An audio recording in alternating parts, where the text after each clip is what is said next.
Hey, look at that, I'm doing a new movie review again. Woohoo! I'm hoping to do this more regularly, but there's a lot of factors that can affect that.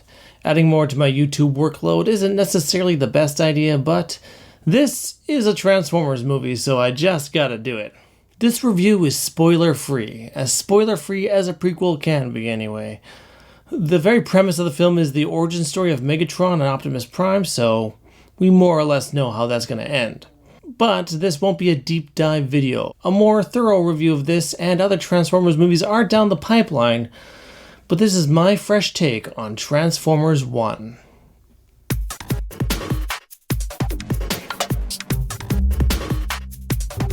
So, Orion Pax and D16 are miners on Cybertron. They harvest energon from deep within the planet, and it's dangerous work. But it's all they're allowed to do given that they don't have their transforming cogs, and that limits them in what they're able to do as Cybertronian citizens. They are a lower class, not allowed in certain areas of the planet, and not allowed to participate in certain activities. They're all Rudolph the Red-Nosed Reindeer, only it's Orion the cogless miner.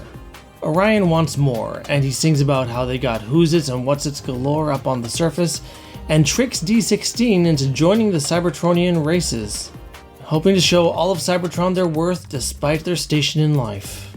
And then there's an adventure, and Elita 1 joins them, and the same with Bumblebee, but he's not Bumblebee yet, he's B127, yeah, it's fun.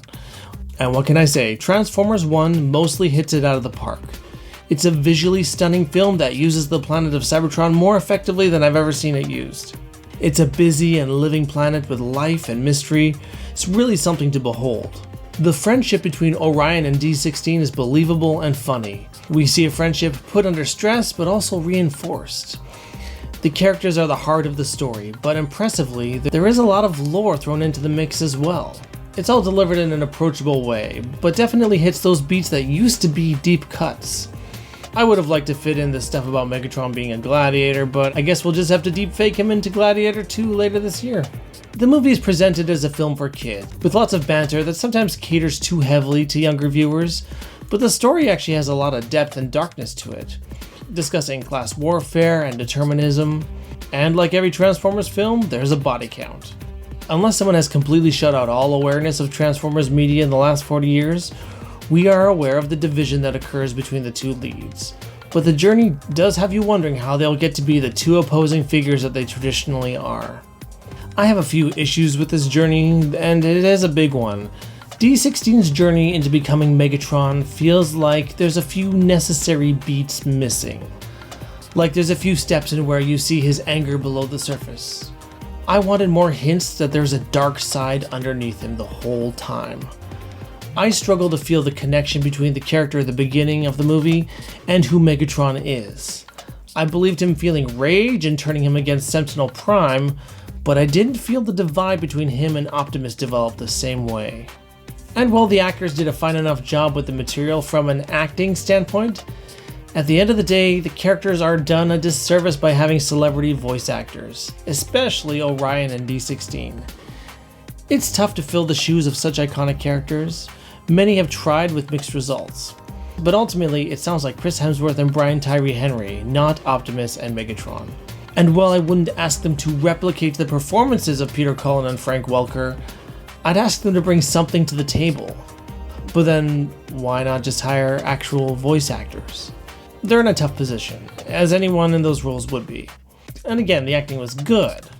I've definitely heard worse voice acting from celebrities. But this was a marketing decision, clearly, not one made as the best choice for these characters. Although I didn't feel the same way about Scarlett Johansson and Elita 1. I felt her voice actually worked really well for the character. But Elita 1 has never had that iconic performance quite like Megatron and Optimus have. But regardless of all that, this is exactly the shot in the arm that the Transformers films needed. We needed a clean break from the live-action movies. As much as Bumblebee was great, and Rise of the Beasts was better than most of the Michael Bay movies, the continuity of the series was beyond confusing, and most people weren't even sure about what was supposed to count and how things tied together. And even with the quality of the movies improving, the stink of the Bay films were still there, and there was so much negative association with audiences. Oh, Transformers, aren't those the movies that are dumb, noisy, and don't make any sense? Yeah. This movie has such a distinct identity from any of that baggage. It looks like a new launching point, and after seeing it, it certainly succeeds at that. It can bring in new fans and old fans alike and hopefully breathe some life into this franchise. And kids are going to love it. Let's give it a 4 out of 5. One of the best Transformers movies yet released, and I'm looking forward to seeing where it goes from here.